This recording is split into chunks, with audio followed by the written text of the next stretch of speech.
گیا اب وہ بندہ مسجد کے اندر گیا تو وہ پہلے ظہر ادا کرے گا یا عصر کی جماعت کے اندر شامل ہو جائے گا؟ ظہر اثر میں تو وہ نا کوئی ایسی پریشانی نہیں، دل میں یا کر لے تو دونوں باتیں ہو جاتی ہیں، ترتیب بھی رہ جاتی ہے جماعت سے۔ وہ سمجھے میں ظہر پڑھ رہا ہوں، چار ہی اگر رکھتے ہیں نا دونوں نے، وہ اثر پڑھ لیں گے، یہ ظہر پڑھ لے گا، بعد میں اٹھ کر اثر پڑھ لے۔ مگر مغرب عشاء میں مصیبت بن جاتی ہے۔ مغرب عشاء میں اس نے 3 پڑھنی ہے، وہ 4 پڑھیں گے۔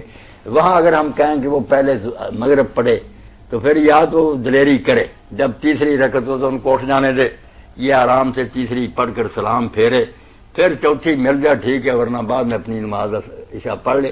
ترتیب قائم رکھے کہ پہلی نماز پہلے، دوسری بعد میں۔ اور اگر کسی جگہ لوگ کہیں گے یہ اس نے کیا کیا، چلو ان کے ساتھ پھر عشاء پڑھ لے، بعد میں مغرب پڑھ لے۔ مسئلہ جو ہے صحیح وہ یہی ہے کہ پہلے جو نماز ہے نا رہی ہوئی وہ تین پر بیٹھا رہے، 3 پر بیٹھے، امام اپنے کام میں لگا رہے، وہ جب سلام پھیرے بالکل ٹھیک، یہ اپنے حساب سے سلام پھیر کے بعد کے اندر، ہاں مطلب اس کی کوئی دلیل دیں گے؟ دلیل دیں گے بالکل ٹھیک، جزاکم اللہ خیر۔ تو مولانا اگر وہ تقدیم و تاخیر کر لیتا ہے کہ عشاء پہلے پڑھ لے، کسی مطلب اس کی وجہ یہی ہے کہ نماز اس کی رہ گئی، پڑھنا چاہتا تھا کہ کسی ایسی جگہ پہ تھا کہ وہاں جماعت نہ مل سکی یا نماز نہ پڑھ سکا، تو اب مسجد میں آ گیا تو وہی نماز کیوں نہ جماعت کے ساتھ پڑھ لے جو ہو رہی ہے؟ یہی جو کہتے ہیں نا کہ وہی پڑھے، ان کا یہی کہنا نا کہ نیت ایک ہی ہونی چاہیے امام کی اور اس کی۔ اب نیت میں اختلاف ہو گیا، یہ تو اقتدا نہ رہی، وہ کوئی نماز پڑھ رہے ہیں، مگر یہ بات کو اتنی وزنی نہیں، کیونکہ یہی لوگ مانتے ہیں کہ اگر آدمی نے پہلے نماز پڑھ بھی لی ہو اور پھر نماز جو ہے نا اس کی جماعت شروع ہو جائے، اس نے پہلے اکیلے پڑھی تھی تو کہتے ہیں یہ نفل کی نیت سے شامل ہو جائے، اب امام فرض کی نیت سے پڑھا رہا، یہ نفل پڑھ رہا۔ اگر وہ اختلاف کوئی نقصان نہیں پہنچاتا تو یہ بھی کہ نیت کے اندر کی بات نقصان تو پہنچائے گا کہ وہ رکوع کرے یہ سجدے میں چلا جائے، یا وہ سجدے میں جائے، اختلاف ظاہری کہ بالکل کھلا ان سے الگ ہو جائے، ساتھ ساتھ رہے، سارے کام کرے، اندر سے کوئی سمجھے۔ مقیم اور مسافر کی نماز بھی ایسے ہی۔ السلام علیکم۔ السلام علیکم۔ جی وعلیکم السلام ورحمۃ اللہ۔ فتح on line? G Fath on line. جی میاں صاحب کیا حال چال ہے؟ جی الحمدللہ بھائی الحمدللہ۔ مولانا صاحب کا کیا حال ہے؟ جی بالکل خیریت سے، ماشاءاللہ، تشریف فرمائے مولانا۔ جی میں نے پوچھنا تھا کہ ہم نے ہافزی پہنی ہو، یعنی کہ شرٹ آدھے بازو والی جسے کہتے ہیں ہم، ٹھیک ہے، تو اس سے کیا نماز ہو جاتی ہے یا کیا اس کی دلیل ہے؟ وہ ہے ہی شروع سے ہاف بازو کی شرٹ آپ کی؟ ہاف بازو کے، شروع سے ہاف بازو کی، وہ ٹھیک ہے، اس کے ساتھ نماز پڑھنے میں کوئی حرج نہیں ہے۔ اگر کسی کی قمیص سالم بازوؤں والی ہو پھر وہ طے کرے نا، وہ نہیں ٹھیک ہے۔ بنی ہوئی اس نے پہنی بنیاد وغیرہ یا ایسی شرٹ تو ٹھیک، کوئی حرج نہیں، طے نہیں کرنا چاہیے۔ اور دوسرا میں نے مولانا صاحب سے پوچھنا تھا کہ ایک حدیث شریف کہتے ہیں کہ نبی پاک صلی اللہ علیہ وسلم کی حدیث کا مفہوم یہ ہے کہ مجھے 7 ہڈیوں پر سجدہ کرنے کا حکم ہوا ہے، اور کپڑے کو فولڈ نہیں کرنے کا حکم، یعنی کہ جب پینٹ کو ہم فولڈ کرتے ہیں جماعت کے لیے تو ٹخنے سے اوپر ہم فولڈ کر لیتے ہیں نا پینٹ کو عموماً، تو اس کے لیے کیا حکم ہے کہ پینٹ کے ساتھ ہو جاتی ہے یا پینٹ کو ہم فولڈ کرتے ہیں جماعت میں کھڑے ہونے کے لیے پینٹ کے ساتھ بھی نماز ٹھیک ہے۔ اب وہاں جو بات آئی نا کہ مجھے اللہ تعالیٰ نے کپڑے سمیٹنے سے منع کیا، نقش الثياب کے الفاظ ہیں نا، اس کا یہ بھی مطلب بن جاتا ہے جو میں اور آپ سمجھ رہے ہیں کہ فولڈ کرنا، اور ایک یہ بھی ہے کہ جیسے کئی لوگ سجدے کو جب جاتے ہیں تو شلوار اور جو ہے نا پینٹ اس کو اوپر کو اٹھاتے ہیں، جی جی ہاں یہ کرتے ہیں، وہ بھی اس میں آ جاتا نا کہ شاید یہ فولڈ کرنا نہ ہی منع ہو، جیسے امام مالک کہتے ہیں کہ فولڈ کرنا کوئی منع نہیں، آپ اگر طے کر کے بھی یہ بازو والا کر لیں کام، وہ کہتے ہیں یہ نہیں منع۔ نماز کے اندر اگر کوئی یہ شروع کر دے فولڈ کرنا وہ منع کہتے ہیں۔ امام مالک کی بات بھی بہت بدنی کہ جب بغیر بازو کے ہو جاتی نماز تو فولڈ کر لی تھی، وہاں پھر یہ معنی بہت مناسب نظر آتا کہ جو سمیٹتا پھرتا نہ فکر پڑی ہے یہ اوپر اٹھاتا پھروں، وہ بری بات ہے، رہنے دے اس کو اسی طرح۔ باقی اوپر کرنا یا فولڈ کرنا کوئی برا نہیں، کر لے اگر وہ زیادہ ہے ٹخنوں سے نیچے فولڈ کر لے پہلے، یعنی نماز کے دوران یہ عمل نہ کرے، یا سجدے کو جانے کے وقت جو اوپر اٹھاتے پھرتے ہیں نا اس کی نہیں کوشش کرنی چاہیے۔ بہت شکریہ، السلام علیکم۔ وعلیکم السلام۔ ایک بات میں کئی مسئلے بیان ہوتے ہیں، صحیح بات ہے، جزاکم اللہ خیر۔ مولانا یہی تو دین کا نہیں پھیلانا چاہیے، بالکل واضح کرنا چاہیے۔ جی السلام علیکم۔ وعلیکم السلام، بیٹھے ہیں مولانا؟ جی الحمدللہ بیٹھے جی۔ اچھا مولانا حج کے متعلق میں نے پوچھنا تھا۔ جی جا رہے ہیں؟ جی جی اللہ قبول فرمائے، جی جی نصیب کرے، ہر مومن کو اللہ یہ موقع دیں جی جی جی۔ اچھا مولانا پوچھنا تھا کہ حج پہ فرض کریں ایک فیملی کے 4 آدمی جا رہے ہیں ہوں، تو ہر آدمی الگ قربانی دے گا؟ الگ دینی ہے انہوں نے قربانی۔ اگر وہ جانور کو بڑا لے لیں گائے اونٹ وغیرہ تو پھر تو 7 بھی شریک ہو سکتے. صحیح. اگر 4 ہی مل کر ایک اونٹ دے دیں یا گائے دے دیں ان کی ہمت ہے. بہت اچھی بات. مولانا کہ ایک جگہ پڑھا تھا کہ حج افراد میں جو ہے وہ قربانی واجب نہیں ہے. نہیں واجب نہیں تنہا حج ہے نا اس میں قربانی کوئی ضروری نہیں. نیکی ہے اگر وہ کرے اس میں نہیں. حج قران اور جو تمتع ہے اس میں قربانی لازم ہے.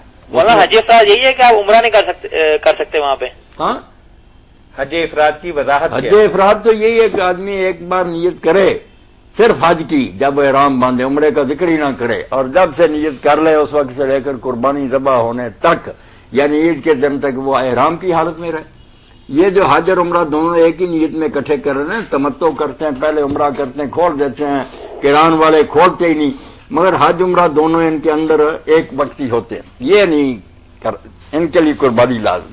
صحیح. افراد تو تنہا حج کر رہا مگر بعد میں اس کو موقع ملے وہ جا کے مدینہ شریف گیا یا کہیں سے آ کر عمرہ بھی کر رہے تو کر سکتا. مولانا کس طرح وہ احرام سے اتار دیا مکہ میں پھر مدینہ گیا وہاں سے احرام باندھ کے آ گیا وہاں سے احرام باندھے ضرور سے عمرہ کر لے. صحیح. اچھا مولانا پوچھنا تھا کہ ایک جگہ پڑھا تھا کہ حجر اسود کو جو ہے وہ دور سے اشارہ کر کے چومنا نہیں ٹھیک. یعنی کہ نبی صلی اللہ علیہ وسلم نے کسی چیز کلہاڑی سے یا جو چھڑی تھی اس سے حجر اسود کو لگایا چھڑی کو پھر اپنے ہاتھوں کو چوما. دور یہی بات ہے.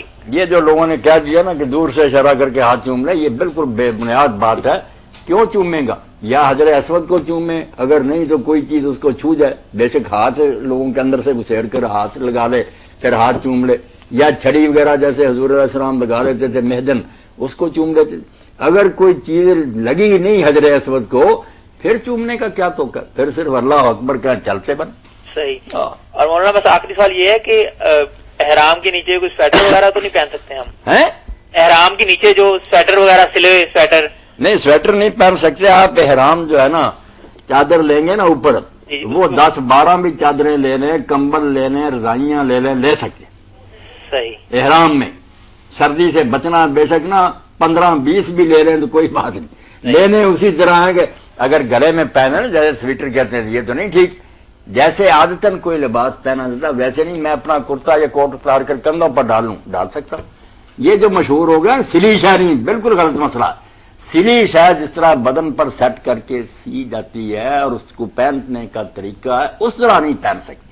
ہاں سلی ہوئی شاہ جڑی وہ دوسرے طریقے سے کہ ایک تہ بند ہو جائے دوسری کندھوں پر ڈالی جائے ڈال لیں رضائیاں ڈالیں کمبل ڈالیں. میدان جو ہے نا مزدلفہ وہاں تو کمبل شمبل اور رضائیاں لے جائیں. رات سردی ہوگی تو منہ پر بھی لے لیں کوئی بات نہیں. جب صبح جاگ آ جائے تو اتار دیں کوئی بکرا نہیں نہ کوئی بات ہے. مر نہ جائیں کہ سردی لگ جائے اور آپ بیماری ہو جائیں. اچھا مولانا میری والدہ ایک پوچھنا چاہتی ہے سوال کہ رشتے داروں سے ملنا مولانا ضروری ہے آج سے پہلے؟ رشتے داروں سے جا کے ملنا اور ان سے وہ آج کل ایک رسم بنی ہے کہ آج سے پہلے معافی وغیرہ مانگنا. نہیں رسم تو ٹھیک ہے مگر رسم بہت اچھی ہے نا کہ آدمی جانے سے پہلے ملے. زندگی کا کوئی اعتبار ہے عثمان وہاں ہی رہ جائے پھر حسرت رہ جائے. دوستوں سے الوداع ہونا اچھا ہے. حضور علیہ السلام بھی رخصت لوگوں کو کرتے تھے دعائیں کرتے تھے اور ساتھ ہی اگر کسی کے ساتھ ظلم زیادتی ہوئی ہے تو وہ بھی آدمی راضی کر لے ان کو کہ مجھ سے کوئی قصور ہوا تو معاف کر دیں. آپ سے کوئی ہو تو میں آپ کو معاف کر کے جا رہا ہوں. یہ ہونا چاہیے. ایسا نہ زیادہ تر جو میل ملاقات ہے تو اس میں معافی کا یا معذرت کے الفاظ تو استعمال ہی نہیں ہوتے. صرف یہ ایک ہوتا ہے کہ جی حاجتے چلیں لو مٹھائی کھا لو یہ ایسے ویسے.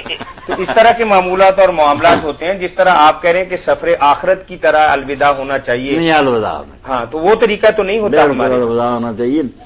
اور جو لوگ وضع کر رہے ہیں ان کو بھی چاہیے کہ جیسے اللہ کے رسول علیہ السلام سے ایک آدمی رخصت ہونے لگا تو آپ نے اس کے لیے دعا فرمائی. یہ ہر موقع کے لیے یاد رکھیں نا کوئی بھی ساتھی جا رہا ہے تو آپ نے فرمایا جب اس کو رخصت کرنے کا وقت آیا کہ اللہ تعالیٰ بھائی تیرے لیے آسانی کرے سفر اور تجھے نیکی کی توفیق. ذکر اللہ تقوی اللہ